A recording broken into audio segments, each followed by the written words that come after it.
कि नंगे पीर और किले पे घर, नंगे पीर और किले पे घर। और धनु राशि वालों के जीवन में अब कैसे ये भूचाल की स्थिति खत्म होगी, कैसे दुख दर्द दरिद्रता और जो आर्थिक स्थिति का डूब जाना, कर्जा हो जाना, परेशानियां होना, मन में अशांति की भावना, और ये दिमाग में आना कि नंगे पीर और किले पे घर।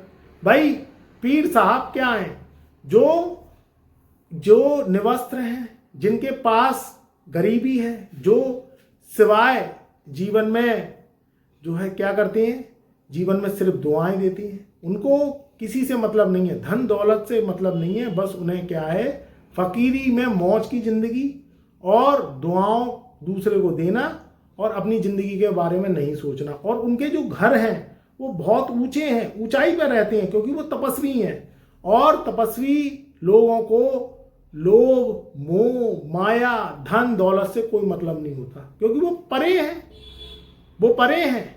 तो अब धनु राशि वालों की जिंदगी में कैसे बदलाव होगा, और ये नंगे पीर और किले पे घर कैसे दुआएं देंगे, आपकी जिंदगी में बदलाव देंगे, क्योंकि वो सिर्फ एक भगवान के स्वरूप हैं और उनके जिंदगी में मोह माया कुछ नहीं है।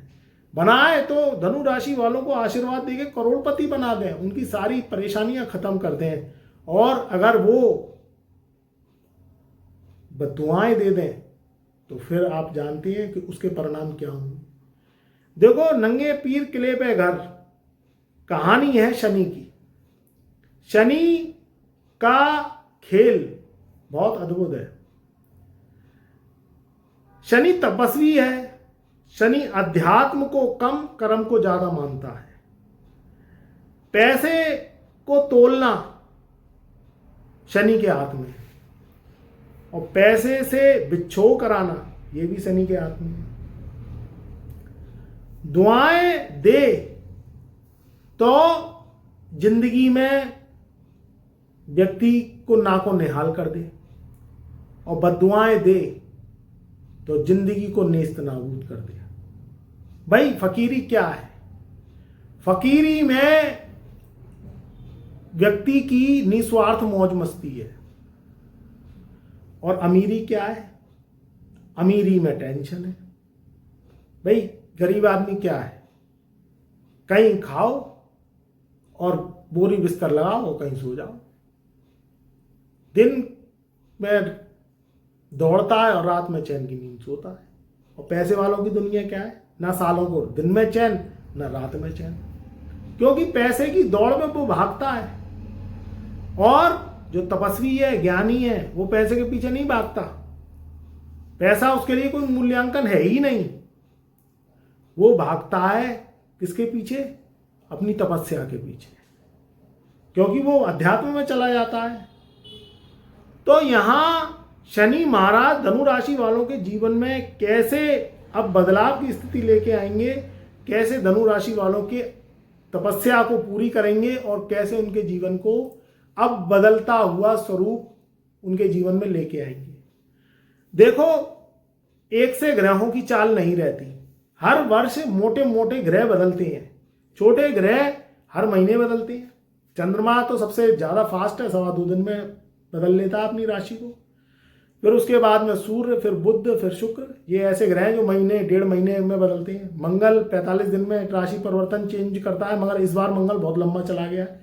6 महीने तक राशि परिवर्तन करने का नाम ही नहीं है। एक ही घर में कभी मार्गी हो रहा है, कभी वक्री हो रहा है, कभी अस्त हो रहा है, कभी उदय हो रहा है। वो जाएगा अप्रैल मई में करेगा राशि परिवर्तन 2025 में।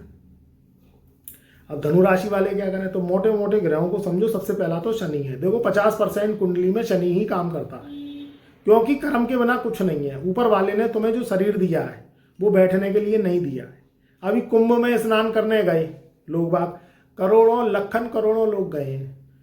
तो कहाँ गए हैं भाई? कुंभ में क्या है? गंगा नदी है। गंगा नदी क्या है? पावन है। क्यों है? क्योंकि वो चलती है।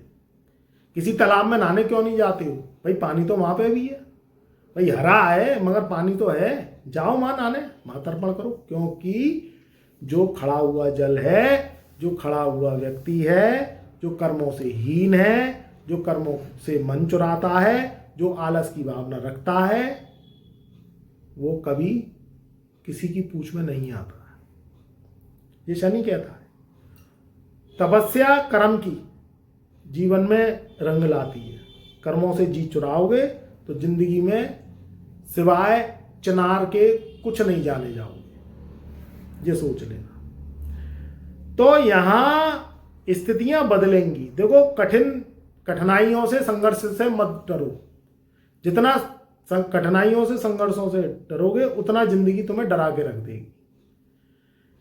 शनि बुरा ग्रह नहीं है, तुम्हारे कर्म बुरे हैं। पिछले जन्म में तुम जड़, औरत और जमीन के सिद्धांत को तोड़े आए। मैं बनाऊंगा उस पर भी वीडियो कि वो सिद्धांतों को तोड़ने से तुम्हारे जीवन में कितनी बड़ी हानि होती है। मगर उसके अभी हिंटों को समझो, सूत्रों को समझो। तो जड़ जोरू जमीन का सिद्धांत तोड़ोगे, शनि के कहर में आओगे, तो डरने की जरूरत है। इसका सिद्धांत 3 का नहीं तोड़ा तो डरने की जरूरत नहीं है, अपने कर्मों पर ध्यान दो। चौथे घर में शनि जाएगा, और चौथे घर में शनि जाएगा तो दिमाग में तो यही आएगा कि नंगे पीर किले पे घर। तो 29 मार्च सन 2025 से तीसरे घर से निकल के शनि महाराज चौथे घर में जाएंगे। चौथे घर में जब जब शनि जाता है तो सबसे पहले तो तुम ढैया के प्रभाव में आ जाते हो, भाई पनौती है। मैंने कुंडलियों पे रिसर्च मारा है, शनि राहु केतु की दशा में कोई सुखी नहीं है। वो बहुत कम कुंडलियां होती हैं जिसमें शनि बलवान होता है, वो जो है अपना काम बना लेते हैं और शनि के सिद्धांतों को जोड़ के अपने जीवन को आगे बढ़ा लेती है। और अगर शनि खराब हो गया, राहु खराब हो गया, तो फिर भैया कश्ती को किनारे और मंजिल पर पहुंचाना बहुत मुश्किल काम हो जाता है। तो चौथे घर में जब शनि महाराज 29 मार्च सन 2025 को शाम के 6:44 पे पहुंचेंगे, तब तुम्हारे ऊपर जो है ढैया आ जाएगी। अब तुम कहोगे कि गुरुजी अभी तो कुछ दिनों पहले 7:30 ही जाके चुकी है, अब ये ढैया आ गई। तो भैया ये ग्रहों की चाल है। 17 जनवरी सन 2023 तक तुम्हारे ऊपर थी 7:30। 17 जनवरी सन 2023 के बाद 7:30 से मुक्त हो गए। अब इनका कुछ सिद्धांत होता है। ये क्या कहते हैं कि जब मैंने 7:30 से मुक्त किया तो 17 जनवरी सन 2023 से और 29 मार्च सन 2025 के बीच में तुमने क्या किया? भाई अपने कर्म बताओ। ये क्या करते हैं महाशय, ये एक किताब बना लेते हैं और उसमें तुम्हारे कर्मों का हिसाब किताब लिखते रहते हैं कि भाई तुमने क्या किया क्या नहीं किया बताओ। और बुद्ध महाराज है इनके जो है मुंशी, अब वो साहब फाइनेंस में लिखते रहते हैं। इधर राहु केतु क्या है, वो द्वारपाल है इनके, वो चौकड़ी मार के बैठ रहते कि आओ और जो है दबो चलो। तो शनि क्या है कि इन 2.5 सालों में हिसाब किताब मांगता है। अब ये आपने 23 से 25 में आ गए, अब साहब ये फिर 27 जून सन 2027 तक आपके ऊपर ढैया रहेगी। अब जिनके शनि बलवान है कुंडलियों में और कुंडलियों में शनि राजयोग बना रहे हैं, उनके लिए तो इतनी दिक्कत नहीं रहेगी। और जिनके कुंडलियों में शनि है खराब, अब भैया खराब है तो फिर क्या करें, उनके लिए दिक्कत है। चौथे घर में जब जब शनि आता है मन को खराब करेगा, परिवार में कलेश कलह बिगड़े बिगटन, प्रॉपर्टी विवाद, प्रॉपर्टी का बिक जाना। देखो बिक जाना, कैपिटल गेंस लगा, फायदा हो गया, शनि मजबूत हुआ तो आपको पैसा दिलवा जाएगा। अब आपने उल्टी सीधी प्रॉपर्टी खरीद ली, या मान के चलो कहीं आपका पैसा रखा हुआ है मोटे रूप में, और आपने क्या किया कि भाई कोई कारोबार खोल लो, कहीं कोई रेस्टोरेंट खोल लो, कहीं कोई ज़मीन खरीद लो, कोई दुकान खरीद लो, किराए पे उठा देंगे या खुद कर लेंगे, तो उसमें तुम्हारा पैसा घुसवा देगा। यानी कहीं से तो निकालोगे और कहीं घुसेड़ दोगे। इस चीज़ का ध्यान रखना है कि भाई किसी ने दिखा दिया कि भाई तुम्हारे को तो इतना किराया मिलेगा, इतना वो मिलेगा, ये प्लॉट खरीद लो, ये ज़मीन खरीद लो, ये मकान खरीद लो, ओवर प्राइस में आपने ले डाला तो भैया उसकी तो 7.5 उतर गई और तुम्हारे पे लग गई, तुम्हारा रखा है पैसा घुस गया।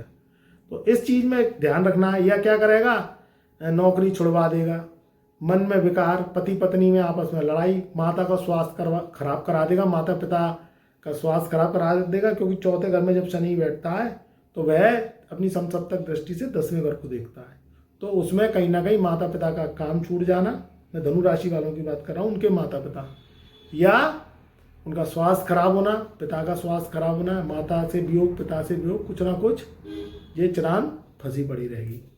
तो उसमें फिर उससे पहले आपको जागरूक होकर शनि के उपाय कर लेने चाहिए, ग्रहों के उपाय। और शनि एक उपाय से सही नहीं होता, उसमें बुध के भी उपाय होंगे, शनि के भी होंगे, और उसके जो द्वारपाल है राहु केतु उसके भी उपाय होंगे। तब जाके तुम्हें शनि के चुंगलों से मुक्ति मिलेगी और उसके कहर की स्थिति कम होगी। क्योंकि शनि छोड़ता देखो किसी को नहीं है। आपको कहीं ना कहीं उसके उपाय दे के थोड़ा सा खुश करना पड़ेगा कि भैया क्षमा करो, अब हम इतनी मुसीबत नहीं झेल सके, जाने अनजाने में कोई गलती हो गई है तो उसकी दंडवत हाथ जोड़ के पैर छू के आपसे क्षमा मांगते हैं कि भैया हाथ जोड़ दो धनु राशि वालों पे, अब इतना दुख झेला नहीं जाता, 7.5 में ही भुगतान बड़ी मुश्किल से ज़िंदगी निकाली है, अब तुझे ढैया लगाने आ गई। तो भैया धनु राशि वाले ईमानदार होते हैं, ऑनेस्टी होते हैं, बहुत ज़्यादा जो है दयालु होते हैं। तो आप कृपा करें, दया करें, रक्षा करें शनि देव भगवान, ऐसा जो है प्रणाम करते हुए। और भैया अच्छा सोचो, पॉजिटिव रहो। जुआ सट्टा लॉटरी राहु की है चौकड़ी, करे तो करे मालामाल, नहीं तो कर दे कंगाल। तो ध्यान रखो, जब जब शनि की ढैया पनौती 7.5 या शनि की महादशा लगे, जुआ सट्टा लॉटरी खेलना मती, कहीं किसी भी शराब और शबाब में जाना मती। देखो मन तो चलता है, क्योंकि जवानी तू दीवानी तू जिंदाबाद, तो मन तो जवानी में चलता है, मगर होश में वो जो है तो क्या कहते हैं कि आपको जोश में होश नहीं खोना है। प्रॉपर्टी मैटर्स को बहुत ध्यान से सुलटाना है, लिखत पढ़त करके कोई काम करना है, जमीन खरीदें या जमीन बेचें, किराए पे दुकान उठाएं या किराए पे मकान उठाएं, प्रॉपर्टी से संबंधित कोई भी काम करें, क्योंकि चौथा घर प्रॉपर्टी का है, चौथा घर गाड़ी का है, चौथा घर आपकी पैतृक संपत्ति का है, चौथा घर मन का है, चौथा घर आर्थिक स्थिति का है। काम तो बनेंगे, सोच समझ के लिखत पढ़त से बहुत फाइन क्लास काम करें, और ज़्यादा परेशानी आ रही है तो रिस्क लेने से बचें, जुआ सट्टा लॉटरी बिल्कुल ना खेलें, कुंडली का विश्लेषण अवश्य करवाएं। खुश रहिए, आबाद रहिए, मेरा प्यार मेरा आशीर्वाद आपके सदा साथ रहे।